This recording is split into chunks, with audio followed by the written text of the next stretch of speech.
성도 여러분 안녕하십니까? 안녕하세요. 네, 아주 반갑습니다. 제가 그 공주교회 목회하면서 이 지역을 이렇게 지나다닐 일이 좀 많이 있었습니다. 저희 부모님이 천안 성남면이라는 곳에 사셔가지고 제가 공주에서 부모님 뵈러 갈 때 이곳을 통과해서 여기 들어서기 전이죠. 이곳을 통과해서 이 전이 쪽을 거쳐서 이제 성남면으로 이렇게 넘어가서 부모님을 뵈러 이렇게 간 적이 있습니다. 그런데 몇 년 지나고 보니까 이쪽에 딱 들어서면 이제 길이 헷갈리는 거였어요. 막 올 때마다 이렇게 막 바뀌는 것입니다.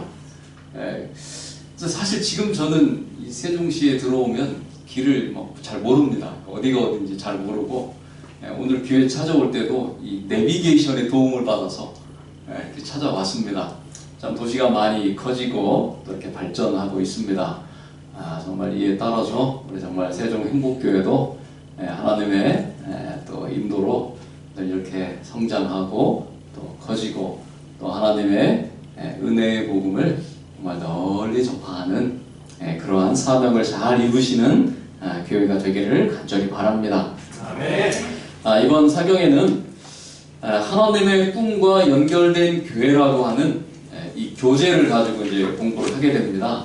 아까 우리 장로님 기도하시면서 우리 한국연합회에서 어떻게 하면 좀 우리가 지역사회에 하나님의 말씀을 좀 잘 전할 수 있을까, 효과적으로 전할 수 있을까, 이렇게 고민하고 또 연구하고 많은 방법들을 제시했는데 그것을 좀 우리 한국연합회 속해 있는 모든 교회가 좀 한번 했으면 좋겠다. 그 내용을 좀 공부했으면 좋겠다 해서 이 교재를 좀 만들어낸 것 같습니다. 그래서 우리 오늘부터 해서 이 내용 이렇게 7장까지 있고 하지만 중복되는 것을 빼고요. 그 좀 핵심적인 장들을 위주로 해가지고 좀 살펴보도록 하겠습니다. 자, 오늘은 먼저 이 그리스도의 향기라고 하는 제목으로 1장입니다. 자, 먼저 우리 고린도후서 2장 14절부터 16절에 있는 말씀 화면에 있습니다. 자, 이 말씀을 보시면 자, 이 중에서 가장 핵심적인 단어라고 하면 이제 그리스도의 향기 이렇게 빨간색으로 되어 있습니다. 그리스도의 향기. 오늘 우리가 복음을 전하는 것도 그리스도인의 향기를 통해서 전해야 된다. 이런 이제 말씀입니다.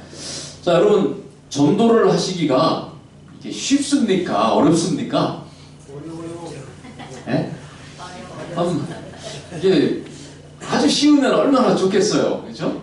아까 말씀하셨죠. 제가 이제 목회 19년 차인데 제가 목회 처음 나올 때 사진이랑 지금 사진이랑 딱 비교를 해보면요, 딱 차이가 나는 게 하나 있습니다. 그게 뭐냐면요, 머리카락이 많이 없어졌다는 거예요. 그러니까 처음 목회 나올 때는 머리카락이 좀 있어가지고 이렇게 괜찮았어요. 근데 이제 그래가지고 제가 좀 나중에 지난 다음에 보니까 머리카락이 많이 없어진 거예요. 그래서 제가 이 머리 이 모양을 좀 이렇게 짧게 해가지고 이렇게 세우고 다니다가 이게 안 되겠다 싶어가지고 지금은 이렇게 다 늘어뜨리고 다니잖아요. 가리려고. 이 전도가 쉬우면 이게 머리카락이 좀 덜 빠졌을 텐데 이게 참 생각보다 쉽지 않다는 거예요. 만약에 전도가 쉬웠다면 우리 재림 교회나 다른 교회들이 얼마나 많은 사람들이 교회에 차고 넘치겠어요. 근데 그게 생각처럼 되지 않는다는 것입니다. 이 공부가 가장 쉬웠어요 라고 하는 책을 쓰신 분이 계시죠. 이 장승수 변호사라는 분입니다. 이분이 책을 쓰셨는데 공부가 가장 쉬웠어요 이런 책을 썼습니다. 저는 이렇게 말하는 부분 때려주고 싶어요. 공부가 쉽다니 이게 말이 됩니까? 근데 이분은요, 이 고등학교를 졸업하고 나가지고 대학을 가지 않고요, 일용직 근로자로 일을 하고 물수건도 배달하고 신문도 배달하고 이런 여러 일을 하다가 고등학교를 졸업하고 8년 만에 서울대에 들어갔습니다. 그런데 수석으로 들어갔어요. 그리고 나서 이분이 나중에 책을 썼는데 그게 공부가 가장 쉬웠어요. 이분이 이제 나중에 사법고시 합격해가지고 변호사가 됩니다. 우리도 이렇게 됐으면 얼마나 좋겠어요. 전도가 너무 쉬워요. 그냥 누워서 팥떡 먹기예요. 이렇게 되면 얼마나 좋겠습니까? 우리 걱정이 없잖아요. 그렇죠? 즐겁고 얼마나 걱정이 없겠어요. 그런데 이 전도가 참 그렇게 생각처럼 쉽게 잘 되지 않는다는 것입니다. 이걸 어떻게 해야 될까? 이게 우리의 고민이죠. 우리 모든 교회의 고민이고 우리 모든 성도님들의 고민이라고 생각을 합니다. 그럼 왜 이렇게 전도가 어려울까? 왜 생각처럼 이렇게 쉽게 안 될까? 요즘 사람들이 전도를 하려고요, 길에서 막 이렇게 예수님을 아십니까? 어떤 교단은 도를 아십니까? 이러고 전도를 하죠. 근데 대부분의 사람들은 아주 냉담하다는 거예요. 잘 받아들이질 않는다고 하는 것입니다. 그러다 보니까 이 사람들이 어떻게 하면 전도를 할 수 있을까? 방법들을 많이 생각해냅니다. 이게 이제 여호와의 증인 우리 신자들이 좀 전도하는 방식이죠. 사람 찾아가서 만나고 해도 잘 안 되고 힘들고 다 어려워하니까 그냥 이렇게 마치 가판대처럼 길에다가 저기 이제 책을 막 꽂아놓고 그냥 서 있어요. 이렇게 관심을 가지시면 이렇게 하나 주고 서 있습니다. 그리고 저도 이걸 좀 지켜봤더니 조금 시간이 한 시간씩인지 2시간씩 교대를 하더라고요. 좀 지나니까 다른 분이 딱 바꿔가지고 이렇게 서 있어요, 그냥. 이런 식으로 오늘날 요즘에 들어서 이제 여호와의 증인에서 이런 식으로 전도를 합니다. 효과가 얼마나 나오는지는 모르겠어요. 그러니까 너무 전도한다는 것이 어렵고 하다 보니까 여러 방법을 사용하고 어떻게 하면 좀 효과적인 전도를 할 수 있을까? 그렇게 고민을 합니다. 자, 그리고 때로는 이제 교회에서 사람들에게 복음을 전해도 이게 잘 되지 않는 것 중에 하나가 이 불균형에서 오는 문제도 있다는 것입니다. 분명히 하나님의 말씀은 있는데 거기에 따라서 마음의 어떤 평안이나 어떤 사랑이나 이런 것들을 좀 느끼지 못하는 그런 교회가 있고, 또 반대로 사랑은 있는데 이 갈급한 마음을 채워주지 못한다는 것입니다. 이 덕산 지역에 작년이죠. 작년 말쯤에 어떤 한 여자분이 이렇게 오셨어요. 그분은 이 덕산 쪽에는 이 감리교회가 아주 우세합니다. 그쪽 서해안, 저쪽 태안, 서산, 아마 이 예산 요 주변이 다 그런 것 같아요. 감리교회가 아주 우세한 지역이에요. 그래서 주변에 큰 교회들은 다 감리교회입니다. 덕산에서 제일 큰 교회도 감리교회고요. 그 옆에 면인 고덕면에서도 제일 큰 교회가 감리교회고요. 그런데 그 감리교회 다니던 한 집사님이 찾아오셨어요. 교회를 그냥 찾아오셨어요. 근데 그분이 어떻게 찾아왔냐 했는데 물어봤더니 인터넷으로 이렇게 뭘 듣다가 보니까 이 안식일에 대해서 이렇게 설교하는 걸 들었는데 그거를 듣고 이게 진짜 맞구나 이래가지고 도대체 어느 교회를 가야 되나 이렇게 찾아다니다가 그분이 덕산 사는 분인데요. 가다가 이렇게 보니까 저희 교회가 있더래요. 평소엔 저희 교회 못 봤대요. 저희 교회도 무슨 이렇게 어디 이렇게 구석에 조그맣게 이렇게 있는 교회는 아니에요. 면 단위니까 얼마나 크겠어요. 거기 그래도 잘 보이는 데에 있는 교회거든요. 근데 이런 교회가 있다는 것을 찾다 보니까 알게 됐다는 것입니다. 자, 그리고 그분이 저희 교회에 지금 다시 침례를 받고 열심히 다니고 계시는데 저랑 성경 공부를 이렇게 쭉 하는데요. 그분이 그래요. 내가 수십 년을 이 감리교회를 다녔는데 이렇게 성경 공부한 적이 한 번도 없대요. 그냥 교회 다니면 목사님 설교만 듣고 그냥 그렇게 했지 이렇게 하나하나 이렇게 공부를 해본 적이 없다는 것입니다. 그래서 우리가 이 어떤 균형 잡힌 신앙을 가지고 한다는 것은 아주 중요합니다. 진리나 사랑, 이것이 딱 균형이 잡힌 그러한 신앙을 우리가 해야 된다는 것입니다. 사람들은 그런 것들의 매력을 느낄 수 있다는 것입니다. 전에 삼육대학교 구약 가르치셨던 남대국 목사님이 전에 그런 말씀하셨습니다. 극단은 이단이다. 극단은 다 이단이다. 그런 말씀하셨어요. 아무리 진리를 해도 그것만 강조하고 그것만이 전부다라고 하는 건 다 이단이다 이렇게 말씀하신 거죠. 예를 들어 우리가 안식일을 다른 교회와 좀 두드러진 어떤 차이점을 가지고 안식일을 지키잖아요. 네, 안식일을 믿어야 구원받는다. 안식일을 지켜야 구원받는다. 네, 맞는 말이에요. 근데 안식일을 지켜야만 구원받는다라고 할 때 문제가 생길 수도 있습니다. 왜냐하면 안식일을 모르고 하나님을 믿었던 사람은 다 구원을 못 받는다는 얘기가 되거든요. 네, 그건 또 문제가 되는 얘기잖아요. 그러니까 아무리 진리라도 극단적으로 치우치면, 한쪽으로만 치우칠 때 그것은 이단이 될 수 있다. 우리가 진리를 가지고 있고 어떤 특정한 그런 것들을 가지고 있다고 하더라도 우리가 치우칠 때 그것은 잘못된 진리가 될 수 있다, 이렇게 말할 수 있는 것입니다. 예수님께서는 나는 진리요라고 말씀하셨지만 그러나 나는 사랑이다, 이렇게 또 말씀하셨다는 것입니다. 그래서 우리가 이 교회 안에도 이런 어떤 균형이 아주 필요하다고 하는 것입니다. 자, 그래서 전도의 유형별로 4가지를 이렇게 구분을 이렇게 해놓으면요, 우리가 전도를 할 때도 높은 위험, 높은 은혜를 경험하는 방식이 있다는 것입니다. 높은 위험성을 갖고 있는데 이렇게 전도하면 아주 큰 은혜도 누린다는 거죠. 자, 이런 방식의 전도는요, 대부분 먼 외국에 나가서 전도하는 해외 선교, 선교사 이런 전도 방식입니다. 저희 동기 중에 지금 이렇게 파키스탄 삼육대학교 학장으로 가 있는 그 지성배 목사님이라고 있습니다. 근데 그 목사님이 가끔 이제 카톡을 보내는데 지난번에 보니까 기도를 해달라는 그런 문자가 왔어요. 왜 그런가 이렇게 읽어봤더니 거기는요, 이슬람이 우세한 국가이기 때문에 만약에 이슬람을 믿던 사람이 기독교로 개종을 한다, 이거는 잘못하면 죽을 수도 있는 거예요. 그런데 한 사람이 기독교로 개종을 했어요. 그랬더니 그 지역에 있는 사람들이 발칵 마을이 뒤집혀가지고 이 기독교인들을 다 쫓아내야 된다고.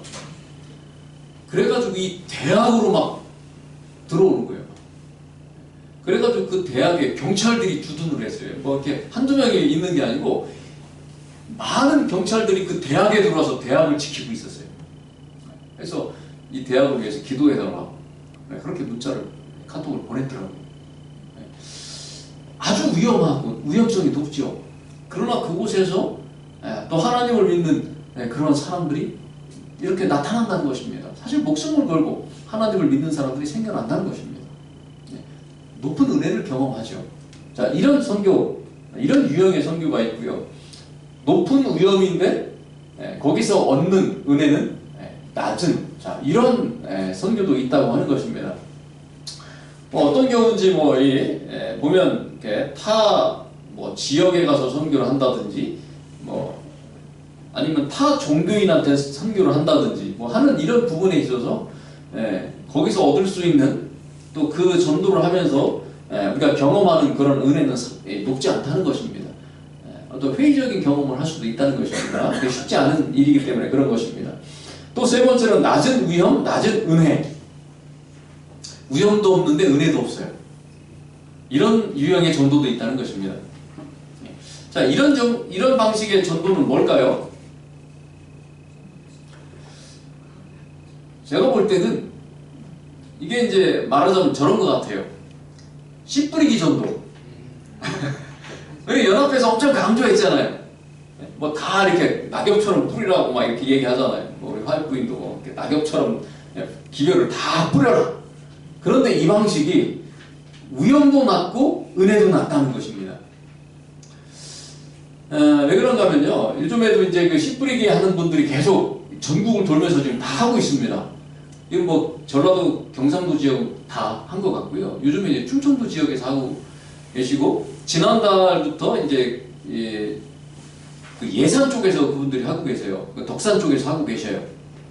그래가지고 이제 저희 교회에서 몇 분이 나가서 협력을 하고 이렇게 하시기도 하셨는데, 그러니까 그분들은 뭐냐면요, 모든 우리나라에 한 집도 안 빼고 일단 우리의 기별을 집어넣는다. 이래가지고요, 지도를 보고 딱 나눠가지고 전도지를 큰 가방에다 하나씩 딱 짊어지고 모든 집에 가서 다 꽂아놓습니다. 다 꽂아요. 한 집도 안 빼고. 교회 사택에도 꽂아놨더라고요. 방문하고 들어왔더니 저희 교회 사택에도 꽂아놨더라고요. 목표는 한 집도 안 빼고 다 꽂아놓는다. 그래서 이 덕산 지역에 다 했어요. 그리고 그 지역에서 누군가가 그 전화번호를 보고 연락을 하면 그 지역에 있는 교회에 연결을 해줍니다. 그래서 덕산 지역에 다 돌렸는데 전화 몇 번 왔을까요? 한 번 왔어요. 하나 왔습니다. 하나. 네, 하나. 네, 덕산 지역에 막 다 돌리고, 그 다음에 덕산뿐만 아니고 뭐 주변에 이제 교회가 가깝지 않은 그런 곳에는 다 이제 덕산 교회로 이렇게 다 연결을 해주신다고 해가지고 했는데 딱 한 분이 연락을 해가지고 저한테 연결을 해주셨어요. 제가 몇 번 전화를 하고 방문을 하려고 했더니 나중에 생각이 있으면 전화를 하게 돼요. 아직 못 받습니다. 도대체 몇 장을, 몇 명이, 며칠을 그 일을 했을까요? 근데 실상 이거 하는 건 쉽거든요. 그냥 사람을 만날 필요도 없어요. 집집마다 꽂아놓고 그냥 가는 거예요. 위험도 없습니다. 근데 거기에서 경험하거나 누리는 것은 은혜는 낮다는 것입니다. 자, 그러면 제일 좋은 건 이거예요. 위험은 낮은데 경험하는 은혜는 높은 거. 이 방법이 최고의 방법입니다.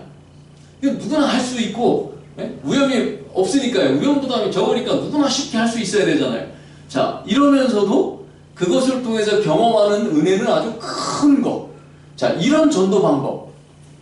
이것이 최고의 전도 방법입니다. 이게 뭘까요?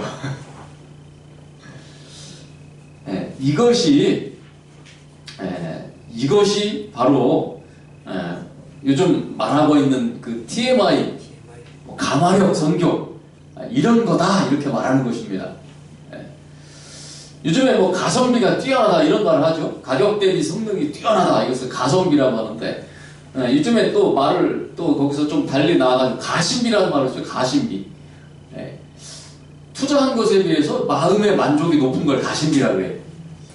그래서 우리가 선교를 좀 했는데 막 우리에게 큰 만족이 오고 막 이 마음의 즐거움이 막 커지는 이런 전도. 자, 이런 전도가 있다면 우리는 그걸 해야 됩니다. 그렇죠? 그런 방식을 사용해야 된다는 것입니다.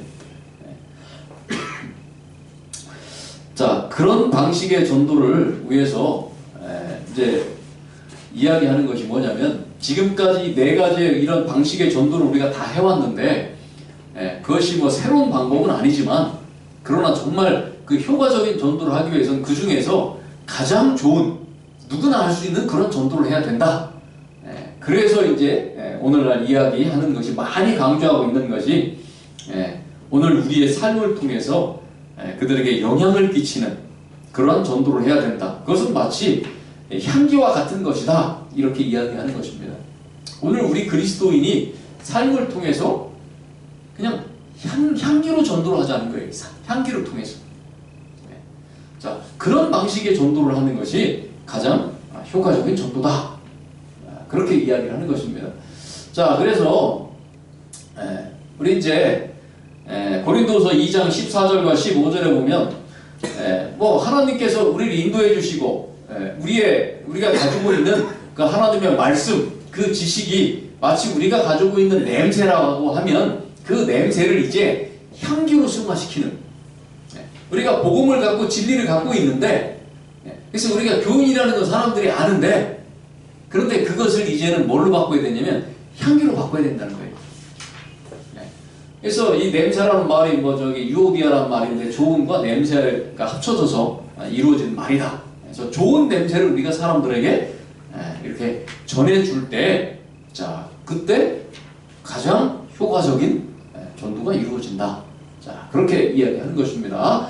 자, 그래서 유오디아라는 말은 성막에서 향을 피울 때 그 향기, 뭐 그때도 이 말이 사용되었다고 하는 것입니다. 그래서 우리는 이 예수 그리스도의 향기를 전하는, 자, 그런 매개체로 우리가 살아가게 될 때, 이것이 낮은 위험, 높은 은혜를 경험하는, 자, 그러한 전도가 될 수 있다고 하는 것입니다. 자, 여기 보면 예수님께서 자, 옆에까지 같이 보겠습니다. 자, 예수님께서 우리의 향기로운 제물이 되셨다. 이렇게 말씀을 하셨고요. 그 다음에 이 하나님께 이 제단에 제물을 올려놓고 제사를 지낼 때, 자, 그것이 향기로운 냄새가 된다. 자, 이렇게 이야기를 합니다. 우리 번제를 드릴 때 제물을 제단에 올려놓고 불을 태우잖아요. 그럼 이제 냄새가 나죠. 그것이 하나님께 향기로운 냄새가 된다. 이렇게 말합니다. 왜 그 제사를 드리는 그 고기를 태우는 냄새가 하나님께 향기로운 제물인가? 그럼 뭐 하나님께서 특별히 뭐 이렇게 고기를 좋아하시진 않을 거잖아요. 고기 타는 냄새를 좋아하시진 않겠죠? 네. 우리 전에 삼육대학교 그 안규명 목사님께서 그 사시던 집이요. 지금 별로의 신도시 그 삼육대학 후문에 보면 그 뒤쪽에 개발되기 전에 그 백화조원이 있어요. 그리고 그 가운데 그 목사님 집이 있었습니다.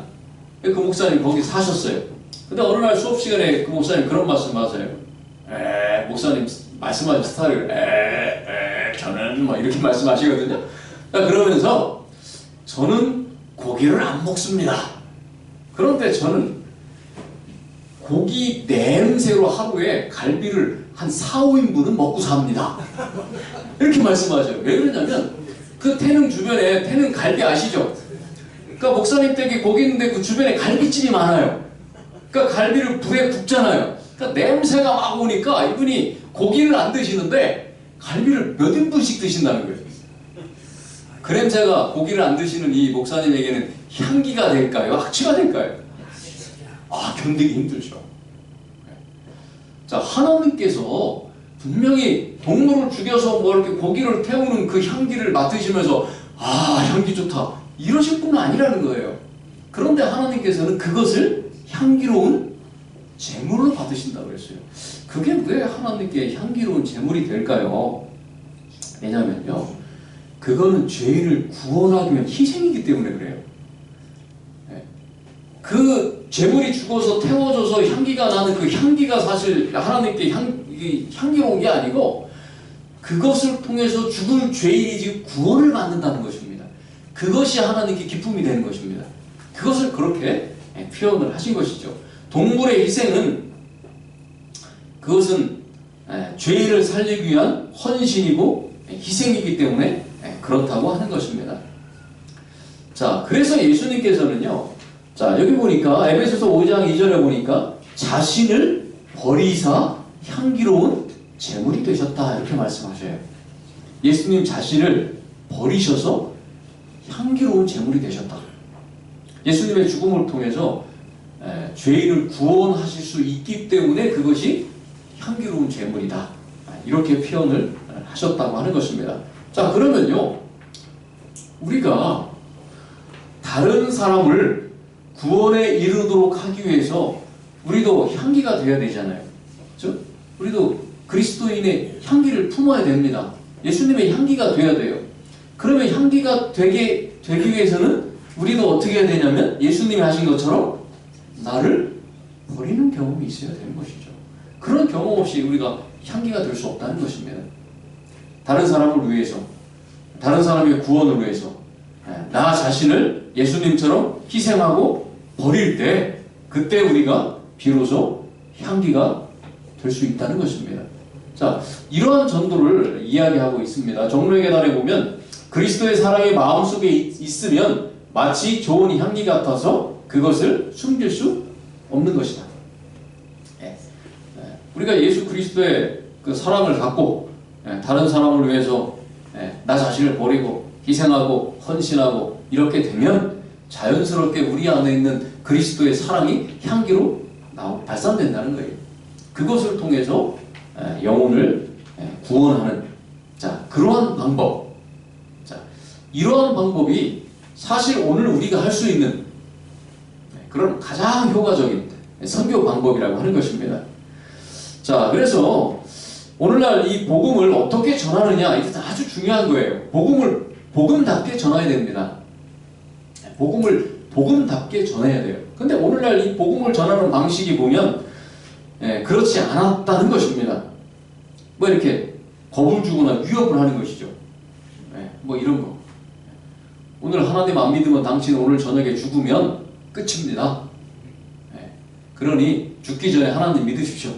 뭐 이런 방식.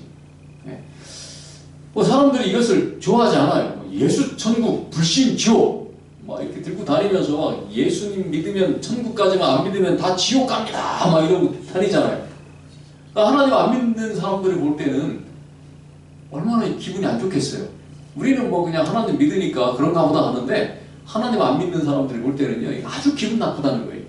왜냐면 안 믿으면 당신 지옥 가서 죽어 그 말이거든요. 그래가지고 인터넷 기사 보니까 어떤 사람이 이것을 조롱하는 말로 김밥 천국 오뎅 지옥 이렇게 해가지고 다니더라고요. 그러니까 하나님의 이 복음을 전하는 게 마치 이렇게 조롱거리가 되고 무슨 싸구려 취급을 받는 거예요. 예수 천국 불신 지옥이 김밥 천국 오뎅 지옥이 됐어요. 이런 방식의 선교는 사람들에게 복음을 복음답게 전하지 못한다는 거예요. 오히려 사람들의 마음에 거부감을 준다는 것입니다. 자, 그래서 우리가 복음을 어떻게 전해야 되는가 상당히 중요한 것입니다. 복음을 복음답게 전하는 것. 자, 사도행전 2장 46절과 47절에 보면요, 그 초대교회 하나님의 말씀을 그들이 전했습니다. 그런데 뭐 어떻게 전했나 어땠나 이것들은 우리가 사도행전을 연구해 보면 그 방식은 좀 알 수 있지만 중요한 것은 뭐냐면요, 온 백성에게 칭송을 받았다는 거예요. 중요한 거예요. 온 백성에게 칭송을 받았다는 것입니다. 하나님의 말씀을 가진 백성들이 사람들에게 칭찬을 받았다는 거예요. 자, 이러한 방식, 이러한 전도가 사람들의 마음을 열어주는 자, 그러한 전도라고 하는 것입니다. 자, 뭐 저 책에 보면요, 인간인 증인의 말은 언제나 하나님의 말씀에 부속적이다. 그러니까 우리가 이 복음을 전할 때 어떤 이 하나님의 말씀, 자, 그런 것들이 제대로 전달될 수 있도록 우리가 복음을 전해야 되는 것이고요. 자, 그 다음에 사도 바울 같은 경우는요, 내가 이 설득력 있는 지혜의 말로 하지 않고 성령으로 했다. 그리고 나는 예수 그리스도가 십자가에 못 박히신 거 그것만으로 내가 복음을 전한다. 나의 어떤 뭐 설득이나 논리나 이런 걸로는 하지 않고 오직 예수 그리스도의 그 희생, 죽음, 사랑 이런 것들만을 가지고 나는 복음을 전할 것이다. 이렇게 고백을 합니다. 자, 그 다음에 이제 우리가 사람들에게 나갈 때 중요한 부분은 바로 이 관심이나 사랑 이런 것들을 가지고 이 사람들에게 나가야 된다고 하는 것입니다. 자, 이러한 방법은요, 특정 기간에 한두 번 해서 되지 않습니다. 이것은 평소에 우리의 어떤 이 행실에 의해서 이루어지는 것입니다. 작년 말에 한 70이 좀 넘으신 어떤 한 아주머니가 교회 어느 날 어떤 집사님을 따라 그냥 나오셨어요. 요즘에 막 가자고 해도 잘 안 나오잖아요. 근데 어떤 70 넘으신 여자분인데 한 집사님과 함께 나오셨어요. 신기해가지고 제가 아니 어떻게 교회를 나오시게 됐냐고 이렇게 식사하면서 이렇게 여쭤봤어요. 그랬더니 그분이 뭐라고 말씀하시냐면 그 같이 나오신 이제 그 여자 집사님, 저희 교회 다니시던 그 여자 집사님 초등학교 중학교 동창이에요. 그분이. 근데 그분이 미용실을 하시다가 이제 연세가 좀 되시니까 미용실을 이제 그만뒀어요. 그리고 이제 집에 계세요. 그런데 이제 내가 교회를 가야 되겠다 이렇게 생각을 하고 있다가 교회를 나오셨대요. 그래서 여러 군데 교회가 있는데 어떻게 우리 교회를 오셨냐고 그랬더니 그 친구를 초등학교 때부터 아는데 이 친구가 얼마나 착하고 예의 바르고 성실하고 친구들한테 이렇게 잘했는지 내가 나중에 교회를 가면 저 친구 따라 가야 되겠다 이렇게 생각을 했대요. 그러니까 70이 넘으셨으니까요. 60년 정도가 지난 건데 근데 그 집사님이 그 보여줬던 그 모습 때문에 이분이 교회에 오신 거예요. 그럼 우리가 이 전도회 한다고 한 번 잘 가가지고 막 이렇게 막 방긋방긋 웃으면서 가가지고 이렇게 한다고 사람들이 교회에 오지 않는다는 것입니다. 전도는 특정 기간의 어떤 이벤트나 보여주는 뭐 그거 가지고 되는 것이 아니고요. 평소에 평생을 걸쳐서 우리가 어떤 삶을 살아가느냐 그것에 의해서 이렇게 결정될 수 있다는 것입니다. 자, 이런 것들이 오늘 우리의 삶에 있어서 아주 중요한 부분이에요. 우리 선교에 있어서 중요한 부분입니다. 자, 빨간색 글씨 보면요, 우리 시대는 그분의 거룩한 웃음, 삶에 대한 순전한 사랑, 전염성 있는 거룩함, 평범한 사람들을 위한 종교를 필요로 한다. 자, 오늘날 사람들이 기대하고 있는 것이 바로 이런 모습이라는 것입니다. 오늘 우리 그리스도인들이 이런 모습으로 살아가는 것을 사람들은 기대한다는 거예요.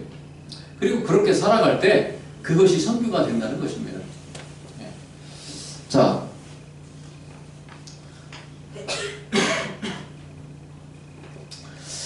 그래서 예수님께서는 이렇게 생활하시면서 이 땅에 오셔서 공생을 하시면서 주변에 있는 모든 사람들과 친분을 쌓으셨습니다. 심지어는 뭐 이렇게 그 당시 죄인이라고 생각하는 그러한 사람들과도 예수님께서 함께 어울리시고 그들 속에 섞이셨다는 것입니다.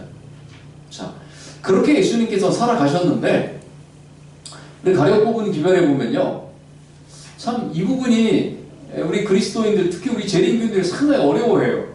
자, 빨간 글씨 보면요, 그들은 세상에 처하나 세상에 속하지 않고 그들의 길에 참여하지 않고 그들에 의해 감화를 받지 않고 그들의 습관과 행위에 마음을 열지 않으면서도 그들과 함께 해야 한다.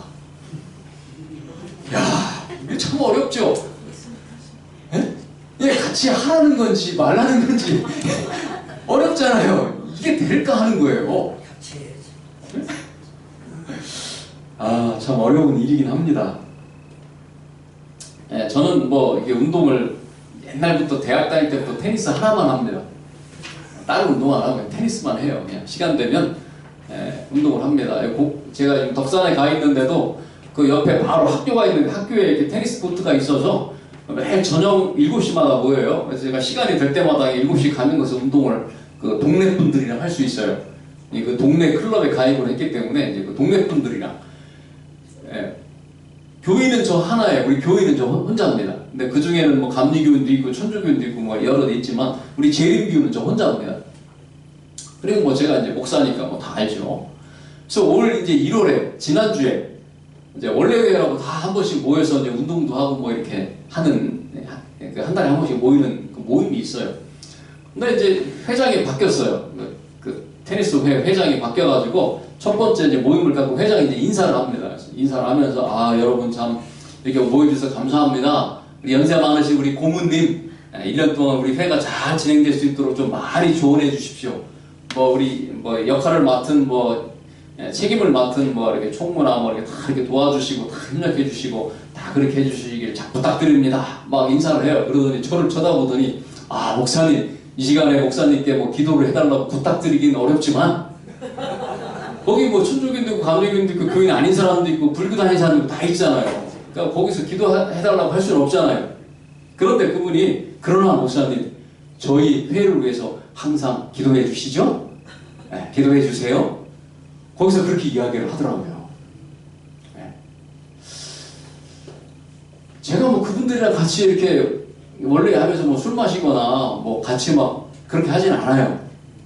그러나 같이 운동하고 같이 참여할 수 있는 만큼 참여하고 그렇게 함께 생활을 할 수 있다는 것입니다. 함께 어울릴 수는 있다는 거예요. 그러니까 때로는 잘못하면 우리 재림교인이 스스로로 격리시켜요. 스스로 자꾸 격리시키는데 사람들은요, 우리가 교인이다 그러면 이렇게 봐요. 그리고 정말 교인처럼 사는지 안 사는지 봐요. 그리고 정말 교인처럼 살면요, 존중해 줍니다. 그것을 그대로 존중해줘요. 요즘 사람들은 옛날 같지 않아요. 그런 것들은 다 존중해 줍니다.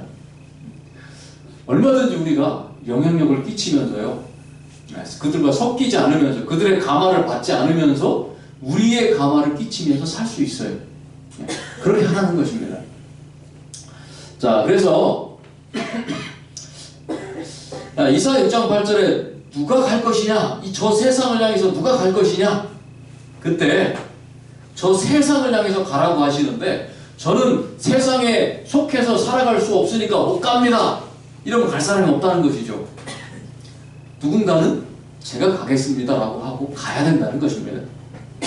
세상에 우리는 가야 된다는 것입니다.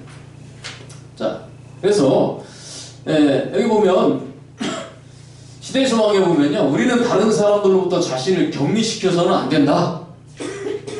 여러 계층, 여러 사람들이 있는 그곳에 가서 우리는 그들을 만나야 된다는 거예요. 만나야 됩니다. 덕산지역은 시골이기 때문에요, 동네에 이렇게 오래 사시는 분들은 마을에 사람도 얼마 없지만 다 아는 분들이에요. 그러니까 우리 뭐 소그룹별로 가서 동네에 가서 전도하고 합시다. 그럼 공통적으로 무슨 말씀하시냐면, 목사님 가면요 다 아는 사람이고 맨날 보던 사람이고 새로 전도할 사람이 한 명도 없어요. 앞집 옆집 뒷집 뭐 30년 40년 같이 살던 사람들이에요. 그러니까 저보고 와서 하래요. 저는 새로운 얼굴이니까. 새로운 사람이 하면 그래도 조금 관심을 갖지, 맨날 보는 우리가 가서 교회 가자고 그러면 안 듣는다는 거예요. 그 말도 일리는 있어 보이는데, 근데요 역으로 생각하면요, 그만큼 그 동네 사람들을 속속들이 잘 알 수 있다는 말이에요. 그들의 필요가 뭔지 정확히 잘 알 수 있어요. 어떻게 그들을 도와줘야 되는지 잘 알 수 있어요.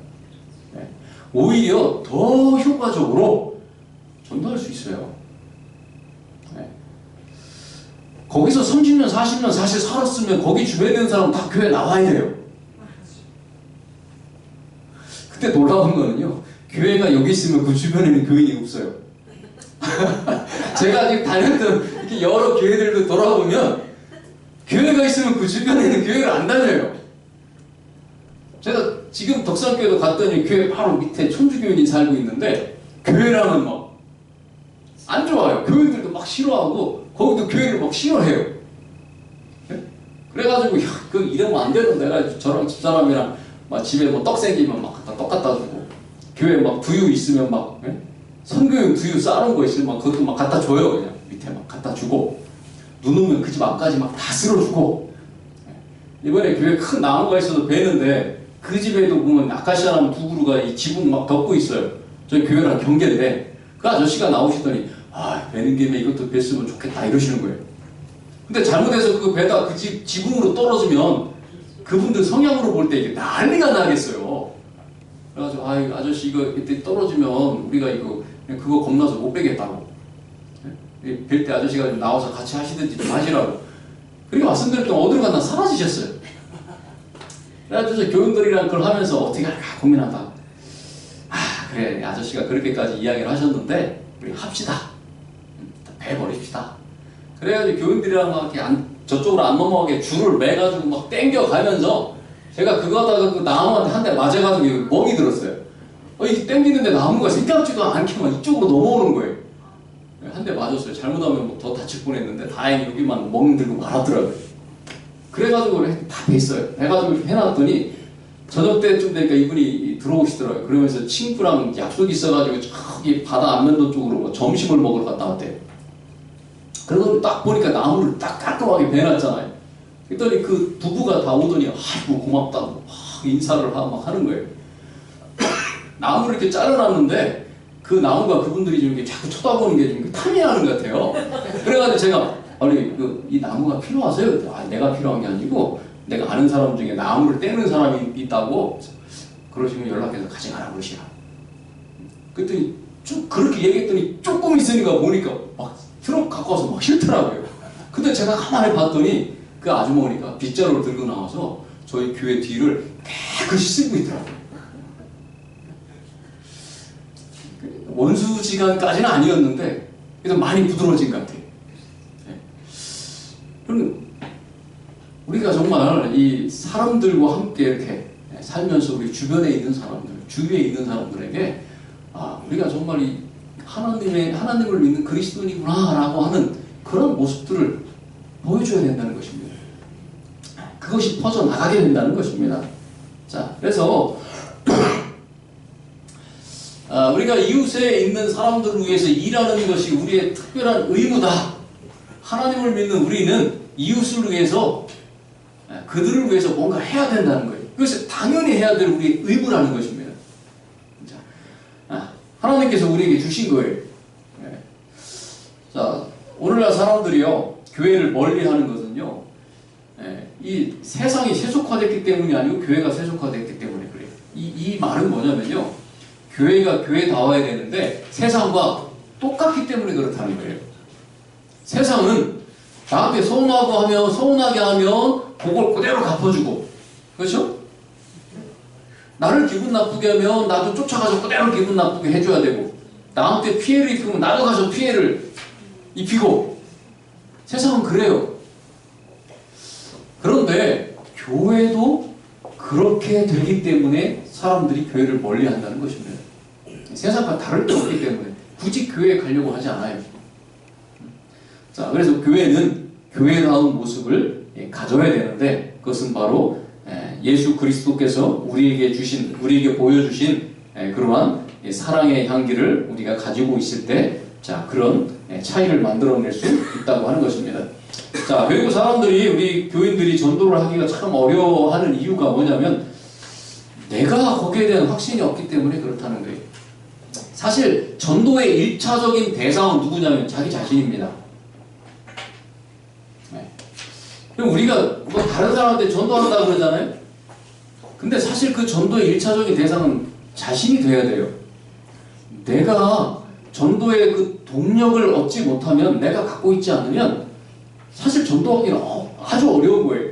자, 여기 성경 연구의 결자에 보면요, 그 당시 교회에는 열성과 간절함으로 인하여 능력이 있었다, 그렇게 말합니다. 자, 그 초대교회나 이런 데는요, 이때 사람들이 열심히 전도했는데, 정말 목숨을 바쳐서 전도했는데 열성과 간절함이 그들에게 있었다는 거예요. 근데 그때 사람들이 있는데 왜 우리는 없을까 하는 거죠. 그때는 있는데 왜 우리는 없을까? 복음교역자에 보면요, 열심 있는 기도와 연구로서 진리를 찾는 겸손하고 부지런한 연구자가 오늘 우리가 돼야 된다, 또 이렇게 이야기합니다. 자, 그 다음에 하나 좀 더 보겠습니다. 이건 제가 테니스 좋아한다고 테니스 그림을 그렸네. 테니스는 어려운 운동이에요. 네? 여름에 테니스 치려면요, 옛날엔 테니스가 뭐 좀 엘리트 운동이라고 옛날에는 했던 것 같은데, 요즘엔 테니스는요, 이게 양반 운동이 아니고, 옛날 우리 양반 또 뭐 이렇게 좀 이렇게 낮춰서 이렇게 상놈 이렇게 불렀잖아요. 굳이 얘기하자면 테니스는 요즘으로 치면 무슨 운동이에요? 장로님 말씀하시면 무슨 운동이에요? 테니스가 요즘으로 치면 상놈 운동이에요. 상놈 운동.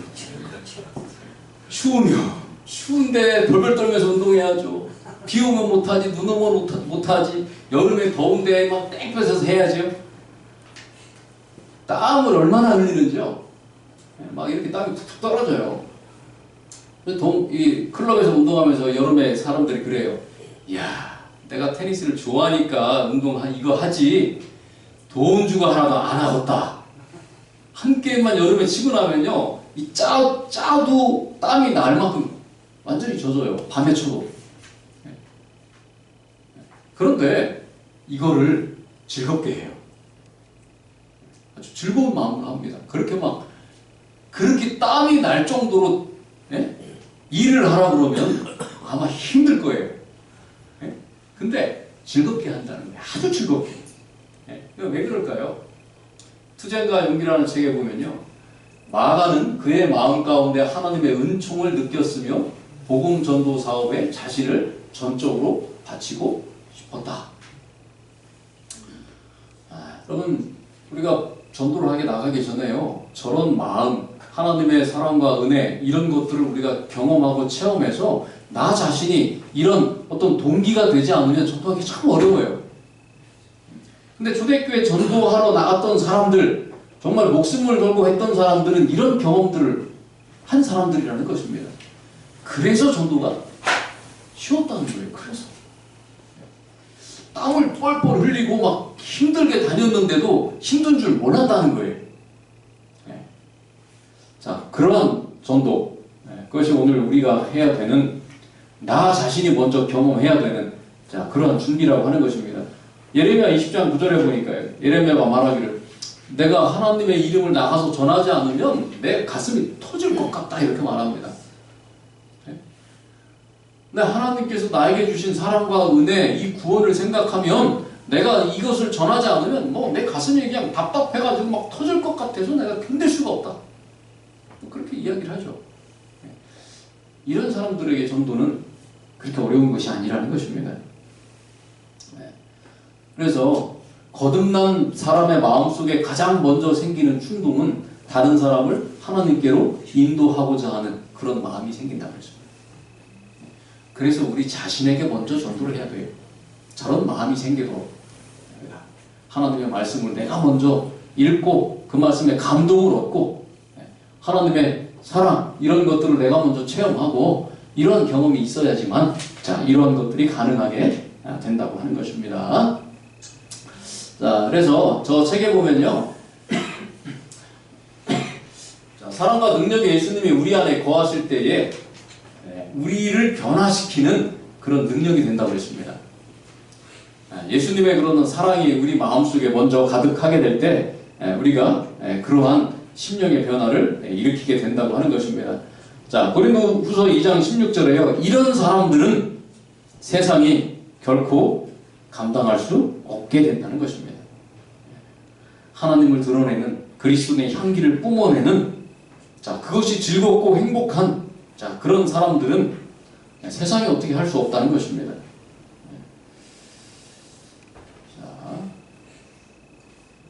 이 모든 것들이 하나님께로부터 주시는, 하나님께서 주시는, 자, 우리 심령의 변화라고 하는 것입니다. 자, 그래서 우리가 이 복음을 전하는 이 모든 일들이, 하나님의 말씀을 전하는 일들이, 이러한 일들을 통해서 예수님의 제자들이 하나님과 끊임없이 연결되어 있었던 것처럼, 오늘 우리도 예수 그리스도와 연결되어 있을 때, 우리가 그러한 경험들을 하게 된다는 것입니다. 자, 그래서 인간의 축복과 향상을 위한 우리의 영향력은 그리스도께 대한 우리 자신의 신앙과 헌신에 비례한다. 여러분, 오늘 우리가 정말 사람들을 위해서 하나님을 알지 못하는 사람들을 위해서 나 자신을 예수님 자신을 버리신 것처럼 우리도 그렇게 살아갈 때 우리 안에서 예수 그리스도의 그런 향기가 자연스럽게 퍼져나가게 된다고 하는 것입니다. 향기가 없으면 벌은 모이지 않죠. 그리스도인 향기가 나지 않으면 영혼은 모이지 않아요. 매력을 느끼지 못하는 것입니다. 자, 그 향기는 예수님께서 오늘 우리 안에 계셔서 우리 자신을 그렇게 변화시켜 주실 때 우리는 그 향기를 내뿜는 자 그런 사람들이 될 수 있다는 것입니다. 그래서 우리가 그리스도의 그런 사랑의 향기에 먼저 취하는 사람, 그것을 간직한 사람들이 될 때 그때 비로소 전도는 즐거운 일이 될 것이고 우리도 전도가 가장 쉬웠어요. 이렇게 말할 수 있게 된다는 것입니다. 자, 이런 방식의 전도가 우리가 오늘 1장의 제목인 그리스도의 향기를 가지고 사람들에게 다가가는 그래서 낮은 위험이지만 아주 높은 은혜를 경험할 수 있는 자, 그런 방식의 전도가 될 수 있다고 하는 것입니다. 그래서 우리 모든 성도님들 또 제가 예수 그리스도의 그런 사랑의 향기를 사람들에게 이렇게 잘 나타내시고 잘 드러내셔서 우리 하나님께서 원하시는 자 그러한 사명들을 잘 이루어 가시는 자 그러한 우리 모든 분들이 되시기를 간절히 바라면서 마치겠습니다. 아멘.